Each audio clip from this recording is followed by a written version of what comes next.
Hey guys, welcome to another Beyond All Reason replay analysis. I am Zeteo, and today we're going to be doing a quick analysis of Noodlecup playing air on Scylla and Charybdis.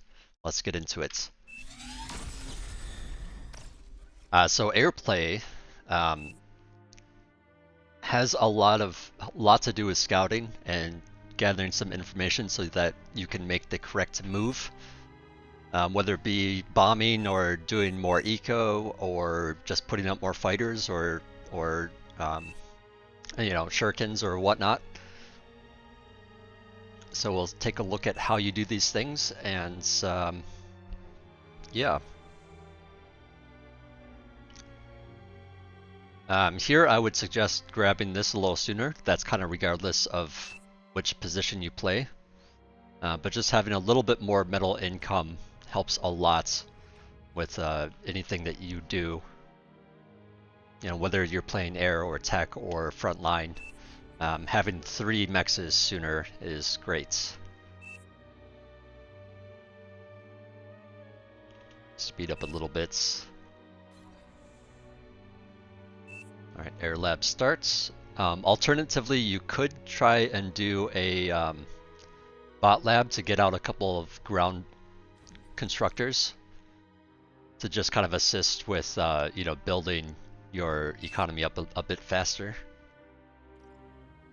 Alternatively to that, you could also buy or ask for a T1 con to help with construction, because air cons they take a while to build and they don't have a lot of build power. They only have 60 compared to a bots, which has, I believe, 80, and a vehicle, I believe, has 90.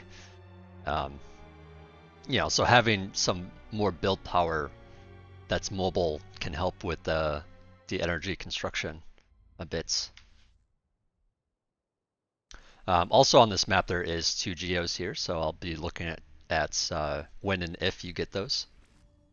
And also notes well, this is all energy, but there's certain holes in the ground on this map that have rocks, yeah, or like over here. So you could send a constructor out to grab those, but ideally, in my opinion, you should grab the mexes first and just allow your allies to grab the reclaim. All right, so you got your first scout out. It's good to have a scout first so that you can get in there early and see what you can see, I suppose.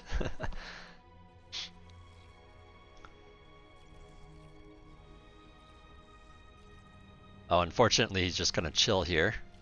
But yeah, ideally, your first scout should always check the bases. Circle around or whatnot. Just even knowing starting positions and where commanders are is always good, because that allows your front line to know, how quickly they need to get to the front. They can make more informed decisions on how far up they can push. Maybe they see the commander pretty far back, and now they can push their commander even further forward to have a better position. Things like that. This looks like more of a mistake than something that you actively wanted to do. You just kind of forgot about it. Let's see, air cons are grabbing the mexes. E-storage feels a little bit early, especially since you have 3 solars here. I would maybe get some more solar first and then get the e-storage. And ideally you want the storage when the wind is high, like when you have energy already. And you might have had energy when you put that down, but I'm just noticing that it's quite low at the moment. Alright, so you see a fighter is chasing your scouts. Unfortunately, the scout did not see very much. Let's see, you got your fighter en routes. Okay, good. A little too late, but yeah, that looked like good decision making. It was just a little bit late on that. But yeah, try to get your scout doing something. Checking stuff out right now would be ideal.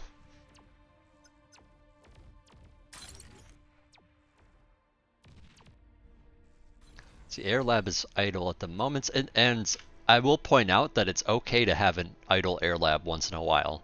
It just depends on what you're trying to do. Like if you're, for example, trying to greed really hard for eco early, then spending like all your resources on eco is fine. In this case, I would say you only have the 1 fighter and you know you have some Shuris out. The Shuris are useful, but not terribly useful at the moment. I mean, they could be going after this guy. They could be chasing after this guy. Despite popular belief, airplay is actually very active. You need to like look for those things. You know, any enemies that are potentially, you know, doing a raid or whatnot, helping people out. And of course, you don't want to get your Shuris too close to anti-air or enemy commanders or anything like that, because they'll just get killed off very, very quickly. Alright, so you're getting the nano. You have your commander back here building some turbines. So here I'll make a suggestion. And this comes to like any position that you play. So firstly, you know, so okay, so I'm going to talk about base layout a little bit. So when it comes to construction turrets, ideally you want them to hit, you know, first and foremost, hit the lab and all three of these mexes, right? And that's what you have going on here. But the next follow-up step of that, of layout, is to position it a little bit further away. Like actually you could put like some right here in this general location, and then you could actually put your wind turbines here. And what that allows you to do is manually switch your construction turrets to your lab or to your you know, energy production. So if you feel comfortable with the amount of fighters you have, or you feel like you want to greed a little bit harder for economy, you can just switch that build power to assisting the wind turbines and stuff like that. And then, you know, if you feel like you need fighters right now, then you can switch it to your lab and do, you know, a little bit of micro with that would actually go quite a ways with building up your economy a little bit faster. The biggest thing, though, of course, is the scouting that I was pointing out, is just not seeing what's going on. The second most important thing is, you know, look for these enemy dots and get your Shuris over there. And if your ally isn't sending units to take those out, you know, you can point it out. You know, just ping it to your allies so that they know to go kill that. Because all these blue dots is providing information for your opponents. So still just the one fighter, which, don't get me wrong, that's not a bad thing necessarily, but I'm noticing your metal is getting a bit high, and that's just because you have low build power. So you're trying to get out these air cons to help, but ideally, yeah, try to get this construction turret out faster. And so what I would recommend is having your commander actually stay at base. You know, your commander is you know, stronger than a construction turret, and it's much stronger in terms of build power than an aircon. So I would actually switch these two around, or puts the wind turbines closer so that you don't have to walk so far away to do it. And then your commander can easily, you know, if your commander's here building turbines, you can easily come over here to assist the construction turret. And that first construction turret that you build, I would highly recommend assisting it with your commander so that it goes up a lot faster, and you can spend your metal sooner with that.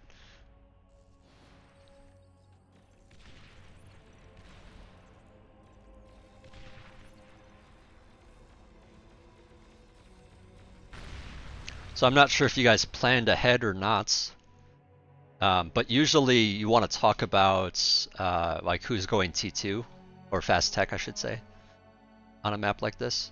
Okay, so there's a bit of talk here. Okay, it looks like Noodlecup, you switched with Troll Slayer for the air position, so that's good. You know, it's not really positioned for, you know, the newest of players, so it's good that you switched, you know, with someone, because I assume you're more comfortable with it than, you know, Brown's going to be. You know, so that's a fine switch. But I don't think that you guys have a techer. Let's see. Okay, first game. So Dark Pink here. It's their first game. They probably shouldn't be in the back, especially not in the tech position. But so, you know, they're playing frontline, so they're not your techer. So I guess you guys don't really have a you guys didn't really decide on who the techer is, but anyways, you want to basically look around for who is teching and try to buy from them. And you want to buy from them as soon as possible. And depending on the state of the game and whatnot, um, you know, you when I say that I mean like you want to check out like, okay, what does the enemy air player have? Can I greed? You know, are they going bombers? You know, if they're going bombers, obviously you need to build fighters, maybe alert your team, say, hey, build a few static anti-air, because oftentimes fighters can't kill them all off before the bombers do some damage, so a little bit of static anti-air as well as your fighters can really repel a bombing uh, quite well when it's, you know, both those things. Fighters alone, bombers can oftentimes still do some damage, so um, that's something to look for. So at this point, you know, around 6, 7, 8 minutes, you know, you want to look around for who is going T2 on your side. You can assume that somebody is probably going T2 on the other team, right? So you need to figure out, you know, is the enemy air player, you know, what are they doing? You know, are they trying to get that fast T2? Are they trying to bomb and run? Or are they just making fighters and doing some T1 eco? These are very important things to make note of because if they're ecoing, then they'll just have more later on. You know, and that also gives you an opportunity to possibly bomb the enemy team, you know, while they're trying to get T2 because that takes a minute to get. You know, if they're producing a ton of fighters, you know, you can still possibly do a bombing run, so that's something to consider. Or maybe your plan is to just eco up so that you have more economy going for you so that you can build more fighters and bombers and whatnot later on. The choice is kind of up to you. Certain people have, you know, different play styles, and you know, getting to know your enemy air player can help with that a bit too. But as it is, if you are trying to go for more of a greedier play and try to get those mechs upgraded ASAP, you could send some of that metal to orange. You know, um, as you know, as the air player, you kind of have, you know, as a backline player, I should say, you have the opportunity to decide, you know, do I want to build units or do I want to maybe funnel some money to the techer so that we can get some T2 going sooner? And in this case, since you have some extra money that you can't spend, I would probably send it to orange if it were me. I'd probably give them like, you know, 600 or so. You know, not just to pay for the T2 constructor, but also just to like help get that rolling faster is the point. Let's see. Just slow building that Geo. Commander's still in the back building some wind turbines.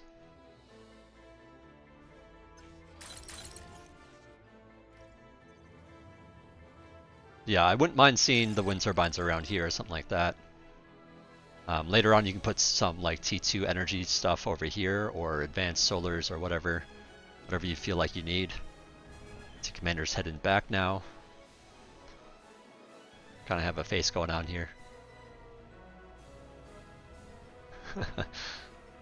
Anyways, so let's see. You got a handful of fighters out here. You can see some enemy air dots, so you can kind of see his spread. You know, that's the power of radar. You kind of get a sense of what they have for air units. So with the dots that you see, you can kind of see how dense the air cloud is from them. And that gives you some idea as well to what they're doing, how strong their air force is. Right now, both you guys are rather weak, so a bombing run is possible to do.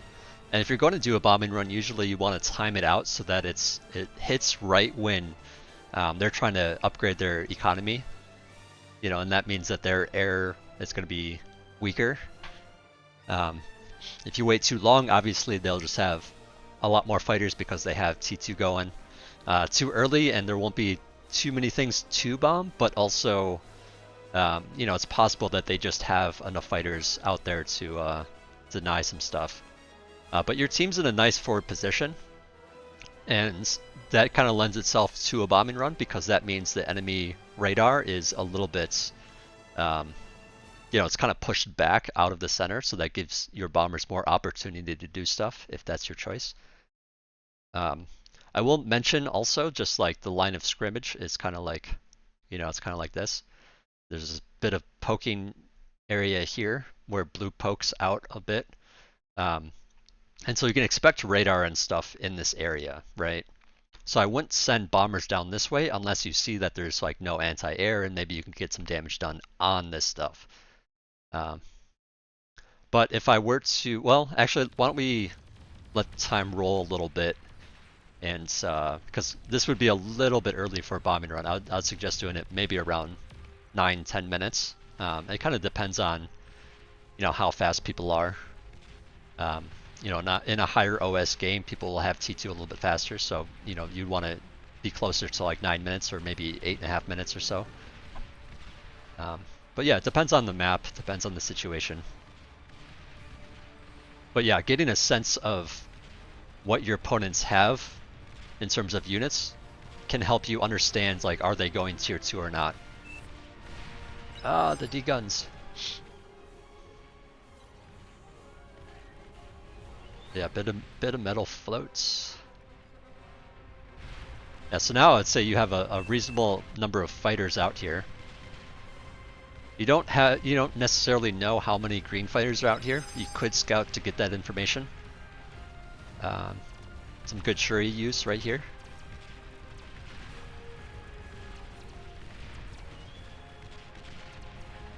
Yeah, as soon as something like this starts to happen, I try to quickly go to my lab and just like maybe crank out 5 Shuris or something like that. They go pretty fast.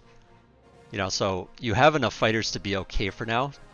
So I wouldn't worry about that too much, but a couple of Shuris here, or a couple of extra Shuris here would help a lot. And ideally, your team would see this stuff. If they don't see it, you can ping it as well, by the way. Okay, so green has engaged you here as well. I didn't exactly see how that went down, but essentially, I want to just point out that so fighters have an attack angle. So it might be hard to see, but there's this purple like line here, and then this purple like half circle here that shows you the angle at which the fighter can attack something. So there's this line going this way, and this line going this way, and this half circle here. So the fighter, in this orientation, can fire along, this arc. And this is a special widget that I have that you can download in the widgets section, by the way. Firing angles, I believe it's called. But anywho, fighters can't, shoot missiles at stuff behind them. So it's important to try to face your enemy fighters. And I'm not sure if you did this or not, but just to point it out, that ideally, say you have your Shuris here, to help against this. Enemy sends in fighters to kill off the Shuris. Your fighters, since you have Shuris in the area, should be, kind of nearby as well. And once the enemy fighters get to like, say like here-ish, you want to, basically issue a fight command to engage these fighters so that they're facing them. That'd be one way to do it. That'd be like the head-on, like I'm just going to fight your fighters, it's my fighters. Alternatively, again, you have your Shuris here, enemy fighters come in this way. If you have your fighters either on this side or this side, and the enemy fighters start to get about here-ish, you can send them in this way, or this way. And with that attack angle, the enemy fighter, say, is facing this way. Oops, let me redraw this. Poor drawing. Okay, so the enemy fighter is facing this way to engage the Shuris. It's flying that way, right? Its attack angle is going to be something like, something like that, right? So if your enemy fighters come in this direction, their fighters can't shoot yours, but yours can shoot at theirs. So that's basically how ideal fighter micro goes, as you kind of have like this ambush waiting for them. Now that's hard to do in the moments. You don't really know if they're going to come in. You don't know which direction they're going to come in. You know, maybe they come in this direction instead. You know, so it's kind of trying to figure that out on the fly, and you know, adapting to the situation. Not every situation is going to go perfectly, but um, yeah, this guy here, for example, shooting down a bunch of fighters because they're all facing away. He just shot down like 3 or 4 fighters and before it died. Luckily your Shuris are still alive. It looks like you're cranking out a couple as well. So yeah, it looks like you're doing that. I would just say, you know, try to do it a little bit faster. You know, as soon as you see an issue, try to respond to it instead of, you know, in the moments. So good decision there by you. Let's see, we're still on T1. Your commander came back here to assist that stuff. Oh, one thing I missed is I know your commander came down here to try to assist this. Unfortunately, commanders cannot walk down here. I use custom keys, so mine's actually bound to F5, but I believe it's F2 on defaults and F6 on grid to see this overlay. But all this purple stuff here, the selected unit cannot traverse over, and right now I have the commander selected, so you can't walk down there. So one of the things that I highly suggest as an air player, you already have the air lab, you could build the transport and transport the commander down here. The transport can also transport these construction turrets if you wanted it to go rather quickly. But then of course that takes away from the you know, the ability to build quickly out of your air lab. So, you know, it's kind of a you know, a choice that you need to make if you're going to do that or not. But yeah, assisting needs to get them up faster would be pretty good as well. The only other thing to consider with that is how much energy, or how many resources I should say, you have to be able to do that, because obviously moving a construction turret down there means you're going to be using more resources on it, and geos cost a lot of energy. A lot of energy. 13,000 energy for tier 1. I guess it's a tier 1.5 kind of unit, because you can't build it with your commander. But yeah, it's kind of expensive on energy, so if you're going to do that, you kind of need to make sure you have some extra energy going on. Or you can just slow build it like you have, I suppose. But just something that notes that, you know, things like commanders are very slow. Construction turrets obviously can't move, but they can be moved around with a transport. So if you're trying to do things rather quickly, that's the way to do it. Take some extra micro, but highly suggested if you got the APM for it. Alright, so 11 minutes in. I mean, and honestly, I should talked about this a little bit sooner. I mean, you guys just had an air engagement, so I wouldn't worry about the enemy having too many bombers, just because they spent their fighters, and if they're going to bomb, they're probably going to want some extra fighters to go with the bombers. So I wouldn't worry about it too much in this particular game, but just as a general thoughts, that's you know, around 8 or 9 minutes, you definitely want to scout or try to scout and see what your opposing air player is doing. You know, are they going bombers or tech or whatnot? You know, and if they're going bombers, you know, build fighters. If they're not going bombers and they just have fighters, you know, maybe you can buy, you know, maybe it's a good time to buy a T2 essentially, or it's a good time to try to help fund the T2. Being 11 minutes in, this lab is obviously very much done, and I would be looking to maybe upgrade mexes. Actually, let's take a look at your opponent and what he's actually doing. Since you didn't get a scout in there, we don't really know. So your opponent here has 5 mexes upgraded already, so he's already gotten you know, the T2 metal going. You know, and if they have, let's see, they have both geos, so their energy is not bad either. So they can actually start cranking out a lot of stuff, which means, you know, they could be cranking out bombers, they could be cranking out fighters. You know, in their position, I would recommend bombers, but I mean, you know, there's just a lot that can happen. Because I mean, you guys just had an engagement, you guys know what each other has, so both of you guys know that you are up slightly on fighters. Um, that doesn't mean that he can't bomb. That just means that you're up on fighters and that the fighter count is lower since you just had the engagement. So bombing run by either of you guys would be a reasonable idea here. But just know that with your T1 economy, you're not going to be able to, it's going to take a while to really afford a lot of bombers. Whereas Green's in a position, he has his tier 2 economy rolling pretty good. And Green could produce bombers rather quickly. So just, that's the kind of thing you want to look for because, more economy, more units, they can do more stuff. But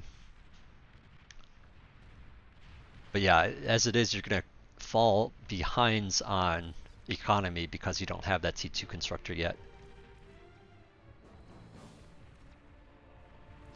Speed up a little bit.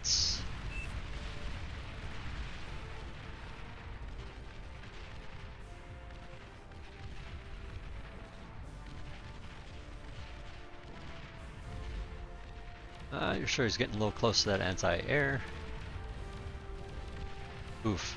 Yeah, you want to try not doing that. So blue has, you want to look for this. You want to see that there's an anti-air, defense here. You can't, you want to avoid that if you can. Got definitely pretty close there and lost a lot of stuff for it. And so now green's probably well ahead on fighters because not only because of you just losing those, but also because they got that T2 economy. Not that you know that, but just as a Omnivision thing. Okay, so you are going bombers here. Now this is a bit late. Like at this time you can expect them to have T2 for sure. If they don't, then they're just not doing very well. But that doesn't, again, like I was saying, that doesn't mean you can't do something. I do want to see when you do it and how you do it. Let's speed up a little bit. And by the way, if you're not going to use these bombers right now, okay, you are going to use them right now. I was going to say, like, you don't really want to be flying around in the middle area. You just want them to be, like, in the back. Usually bombers you want to just have landed somewhere, like just parked, so that they're kind of stacked up and just ready to go. Flying around will spread them out quite a bit. And it's good to have some spread, but this is kind of a lot of spread.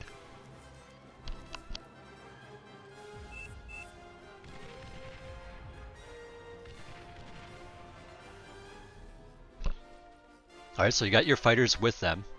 That's good. Usually you want a few more bombers in this, but it's okay. Looks like green isn't noticing, so that's excellent for you. And so the first thing I want to point out when you do this is try to have a scout with your bombers.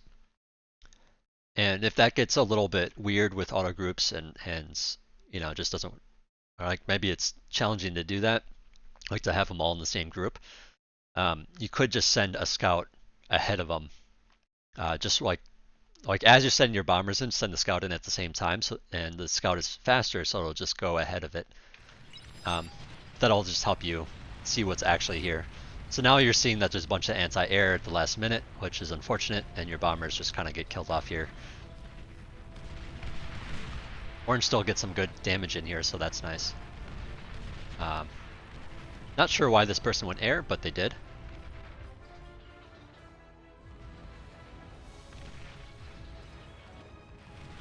Yeah, usually when your side starts losing like this, you want to switch out of air. It's a help against ground, if necessary. As it is, this player is just kind of bombing themselves to try to kill these fiends off, so kind of works out for you guys. Yeah, bombers are not a great defensive unit, by the way.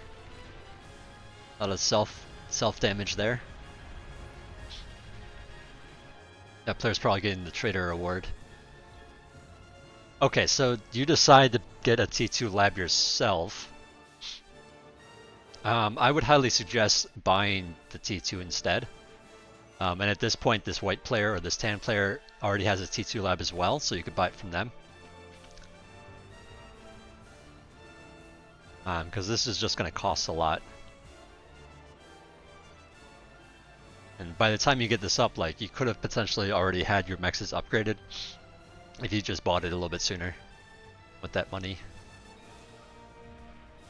This is a lot of air cons, by the way. You don't usually need that many air cons. You want to rely on the commander's build power and construction turrets. You don't really want to rely on construction aircraft for building itself, which means you don't really want to build a lot of them. So I just recommend, yeah, getting more construction turrets and less of these construction guys.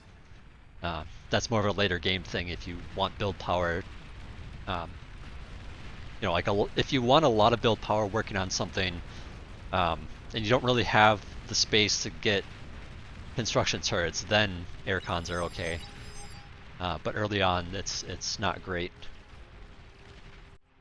Let's see, so white is coming over here to respond. Your Shuris are coming to respond, so that's good.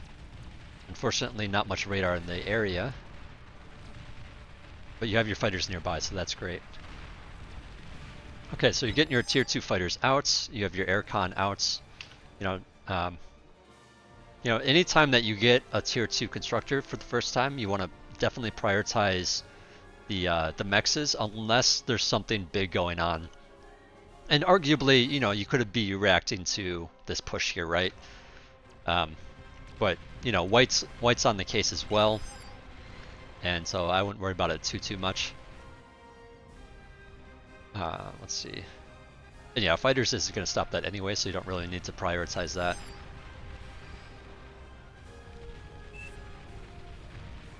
Oh, they even got anti-air with it, so this defense of yours isn't going to do too much. Whoops. I accidentally hit a button. But yeah, as the air player, one of the things that's really nice to do, because the air player basically needs to zoom out more often, see what the enemy, you know, what the enemy air units are doing, because air units are quick. You know, you don't have a lot of time to respond, so you want to see and respond to issues as soon as possible. You know, so zooming out allows you to do that, or checking the minimap often allows you to do that. And anytime you see something like this, ping it. You know, let your team know, like, hey, this is coming. You know, then they can respond. You know, obviously they're responding anyways, but like, it's just a good thing to do just to make sure that they know about it. Communication is very, very strong.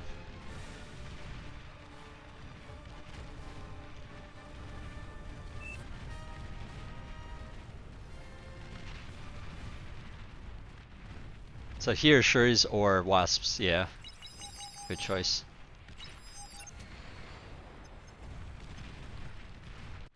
Yeah, priorities should be these guys. Oh no, not the con. Oh no.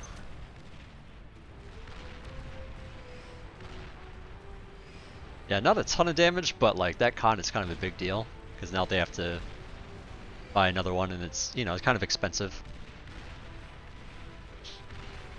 Kind of expensive, and it slows them down. Let's see. So here you just cranking out some more stuff. Okay, so you're going back to bombers. So here, so anytime you build T2 mexes for the first time, you know, and this has to do with just like the upfront cost of it. So the builder itself, now the air con is cheaper than other tier 2 cons. That's only 360. So it's, you know, not too bad in terms of the constructor, but the mexes themselves cost a lot of metal. So what I would recommend doing is getting rid of some of your higher metal cost stuff to pump it into these mexes to have them sooner. So doing things like reclaiming this tier 2 lab would be ideal. Like, so basically you're doing too much with your resources right now. You only have 13 metal income. You're out of metal, so you don't have, you know, any bank to work with, and you're trying to build bombers as well as upgrade your tier 2 mexes. It's just too much. You know, so I'd recommend, you know, at the very least, pausing construction here so that you can spend all your income on this stuff instead of all your income on the mexes and the bombers. Because this is just going to take a while for both things to get done. And the faster you get the mexes done, the faster you get that additional income to be able to spend on bombers and other stuff. So, you know, try to spend it on there quicker.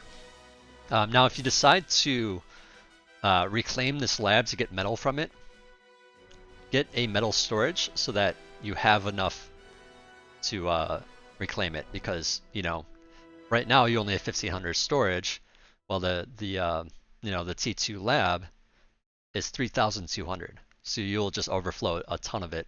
And so you get the metal storage so that you can save all of it and put it into the mexes ASAP. And that's the other reason to put all your construction turrets like within range of all these metal extractors. So that, you know, and the lab of course too. So ideally here.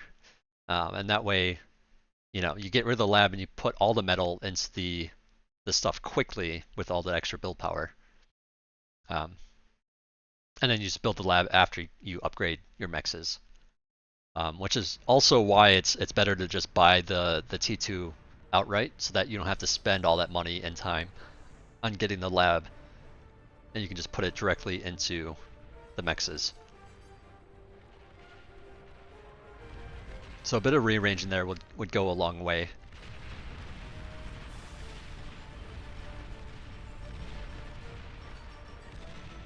Alright, so you're trying to get a scout in.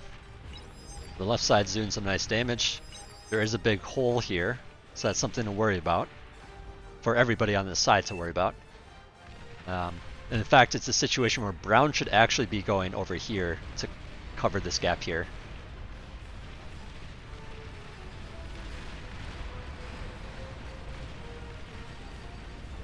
I mean, it's a good opportunity to strike this position since the units have had to run back to defend. But yeah, having someone to cover this hole is really nice too. Well, unfortunately for Mick and the blue team, those tanks just kind of sat there and died. But yeah, it had some opportunity to you know, possibly get in here and do some damage. But yeah, good response from you, getting these wasps in the air to strike.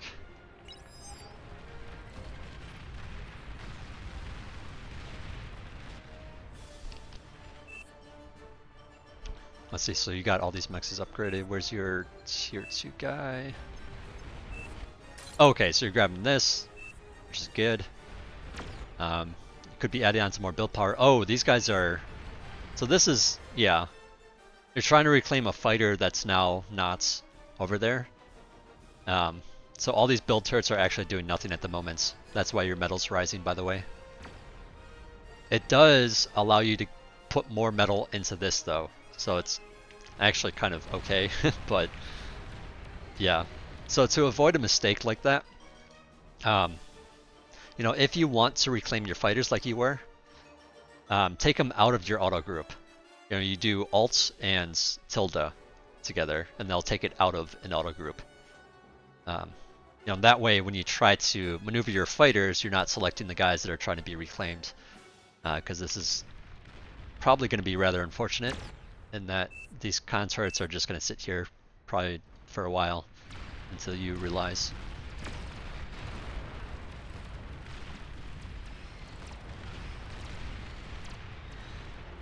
But yeah, I think you did a pretty good job being active. You know, you had Churis on the job when ground units were nearby. You had fighters, you know, where they needed to be. But yeah, little adjustments with the micro, or little adjustments with you know, scouting when you bomb and scouting earlier would help you make more informed decisions on, you know, the bombing itself and, you know, potential things that you can do to help your team.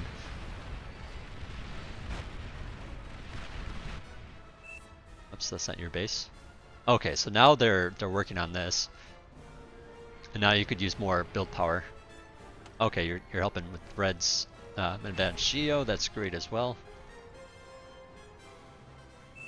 And your team's overflowing, which, you know, it's alright. But you are overflowing a ton of metal. I would suggest maybe giving it to orange, as orange seems to be capable of using it. They're pretty low at the moment. But also, yeah, just getting more build power so that you can use it as well. Or building more expensive stuff like this dragon. So that's a choice as well. Yeah, ideally, you don't really ever want a completely full bar. So when your team is doing rather well like they are on this side, you know, there's two things you want to watch out for. Or two things you want to consider doing. A, you want to plug any other holes. Because if your team defends, then, you know, the other part of your team is winning. So like, as long as the holes are plugged and you guys aren't dying, you guys should win, right? So looking at this, it's sort of like, you know, there's this area that's a bit weaker. We got a nice forward position from Tan here, but there isn't a ton here to you know, do away with raids. There is some pink units here, and that's very, very helpful. But these could potentially swing up or around, so having some Shuris or having Wasps can help a lot. In fact, I like to have a mixture of both. Obviously, Shuris will die rather quickly to these, you know, Lashers and stuff that are here, but you know, just something to plug the holes. You know, trying to worry about what's being thrown through those holes. And the other thing to look for is, you know, is there a situation where you can try to end the game sooner? And as an air player, you know, bombing runs come to mind. Bombing runs are a great way to end the game faster. So when your team is already winning, the enemy team is worried about defending against, you know, those ground units, right? You know, so they're not as worried about air stuff. And if they're too worried about the air stuff, they won't have enough ground stuff. You know, so they can only put their resources into so much, right? So bombing run is a good choice here. Especially since you see green units, green T2 units down here. That means that they don't have a lot of air. So a bombing run is actually a great idea here. Usually I would go with more than 5, but you know, this'll do something at least. Okay. I wish I could rewind to see what you saw beforehand, but yeah, a scout through here beforehand would be a big deal. You know, T2 scouts can take some hits from nettles, so like, oh, actually these are manticores. But yeah, you know, try to fly around the air defenses and see some bases, and that'll just help you know exactly where to bomb. In this case, you ended up bombing the air lab instead of the tier 2, instead of like some of this other stuff, which is fine. You know, you got rid of the air lab, and that guarantees that you won't see, you know, a ton of fighters or you know, especially since they're produced in tier 2. But this lab here is much more expensive and a better spot to bomb. And this many fighters, I believe, or this many bombers, I believe, would be able to take that out. So just something to think about. Also, there's, you know, you could send a bomber to attack here, a bomber to attack here. If your scout was over here, you'd get some information to know where to bomb here. Like, this looks pretty juicy. This looks very juicy. But yeah, just, you know, you want to look for stacks of economy, essentially, because they end up chaining and doing massive damage. So I would say not the best of choices. But yeah, if you want to split your bombers apart, you know, you know, auto group your units to attack a big location, but then you see like, oh, there's a, you know, a tightly packed array of wind turbines, you know, and one bomber can actually destroy this entire thing. So you could actually just click on one bomber and tell it to attack that one spot. Click on a second bomber, attack this one spot, you know, and then have the rest of them go for the big juicy target. You know, it depends on how you want to do it, but I'm just saying that that's an option.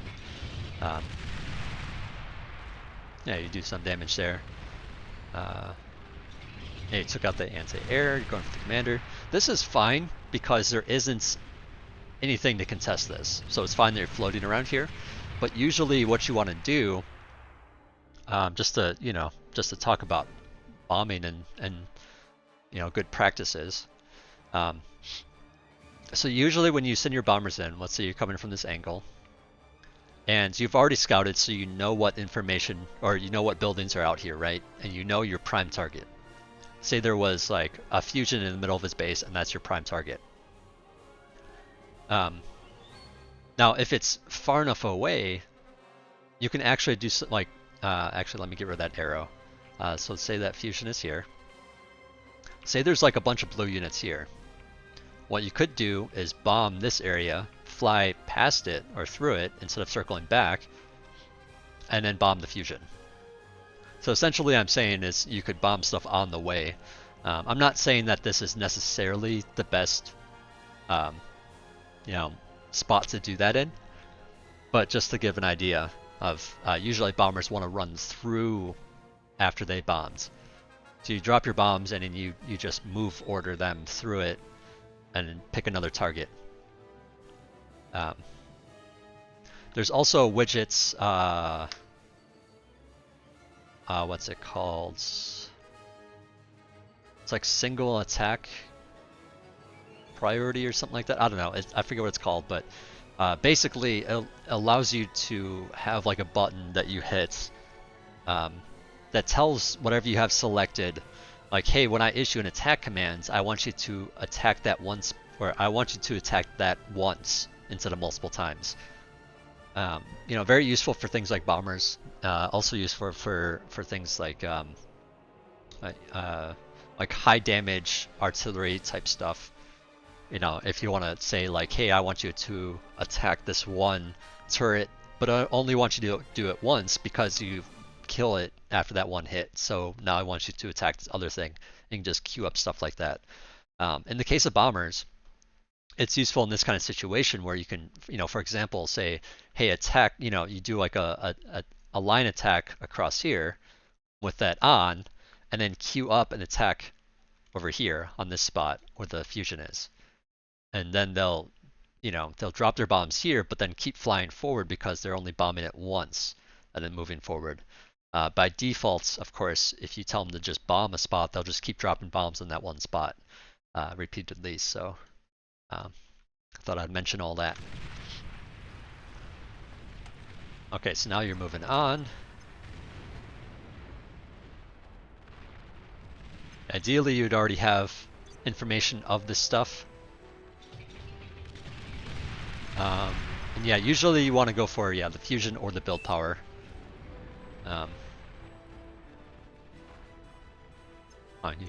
don't know if you actually, you shouldn't have been able to see that. That's the ball from the Aphis. That was probably just a glitch. But yeah, you're doing lots of damage with this, so you're doing exactly what I was saying, is trying to end the game sooner. These, by the way, also really good targets, because long-range plasma cannons can do a lot from a distance. But yeah, as it is, the game's pretty much over. So yeah, to sum up a little bit of what I was talking about, first and foremost, scouting. Try to scout early before there's a ton of enemy fighters, and then you'll just have an idea of how enemy bases are laid out at the moment. Which might tell you a bit of how they're going to be laid out in the future. As a lot of times wind turbines, they're good throughout the game, so they're not generally, taken out and stuff like that. Doing that also provides information for your teammates to know where the enemy commanders are. It tells them, what type of things that they're opening with, whether it be bots or vehicles or air or whatever. You get to figure out where the techer is and where weaknesses are. You get to see where the top tier players are, or the upper OS players are on the enemy team, and where the lower OS players are, which can help formulate plans as to general game strategy of this would be a good spot to attack. This is a weak spot. Let's go for these guys instead of those guys and stuff like that. In terms of economy and building placement stuff, again, I would suggest putting your your consorts in a position where they can hit the lab, all three of your starting mexes, and also hit the wind turbines, so that you can switch your build power to your economy if you want to greed for economy. And then, of course, things like the transports, like moving your or moving stuff around to assist things like these geos. You can move these construction turrets, you can move your commander around, and stuff like that. In fact, if you wanted to get these mexes a little bit faster, you could actually open with the transport and move your commander over to grab these mexes. Takes a little bit of APM and micro and all that, but I'd say pretty worth it to move stuff around like that. And then you can always move your con turrets and stuff back home after you're done using them elsewhere. So yeah, when I build the geo, I transport over con turrets and my commander with the T1 bot, build the geo, move it all back. Then when I get T2, I do the same thing. I move it all back over here with the T2 constructor and upgrade the geos and stuff. It's kind of a lot to do, but if you can manage doing that while watching the minimap and responding to threats, it's quite nice. It's quite good. And then yeah, just thinking about like timings with T2, when it's time to go T2, you want to look for, does my opponent, are they going for fast T2? Are they going for bombers? Those are the two main things. And then you can decide, like, hey, maybe I can do a bombing run. Or you can decide, like, oh, if they got a lot of bombers, let me, I need to, go for, a lot of fighters here or something like that. You can't always know exactly what they're doing, but having an idea of how many fighters they have can kind of cross out a few things. If they have a lot of fighters, like, compared to you, like it depends, you kind of want to make the comparison of where you're at compared to where they are. And if you greeted very hard at first and now are producing fighters, depending on the timing, you can kind of figure out, did they greed hard or not? Are they going tier 2? Are they going bombers? You kind of get a sense of these things just by looking at their unit count, their fighter count, their Shuri count, knowing which units of theirs have died, which haven't. It's kind of a lot to take in, a lot to like process in the game. So it's very easy to miss some of these things, but yeah, those are the things to look out for. And yeah, I mean, then just things like trying to get T2 a little bit faster. If you have some extra money, try to help your techer out and give them a little bit of extra money, assuming that you don't need it and stuff like that. And then yeah, just rearranging how you do stuff at your base when you get that T2, upgrading your mexes. It's kind of expensive at first. It's kind of a lot, and also building T2 stuff is a bit more expensive, right? So like, trying to pay for expensive mechs upgrades as well as a bunch of units at the same time is just a lot when you ideally want to get those mexes ASAP so that you can afford the stuff sooner. So a bit of rearranging and all that. But otherwise, in terms of what you're doing with the air units, it's not bad. You respond to this stuff, and that's really the more critical part of air. Is just making sure that you're there to, respond to whatever's going on, which you did, fairly well. So kudos to that. Anyways, I hope you learned something from this replay. If you have any questions, of course, feel free to leave them in the comments or in the thread, and I'll get back to you. Thanks for watching.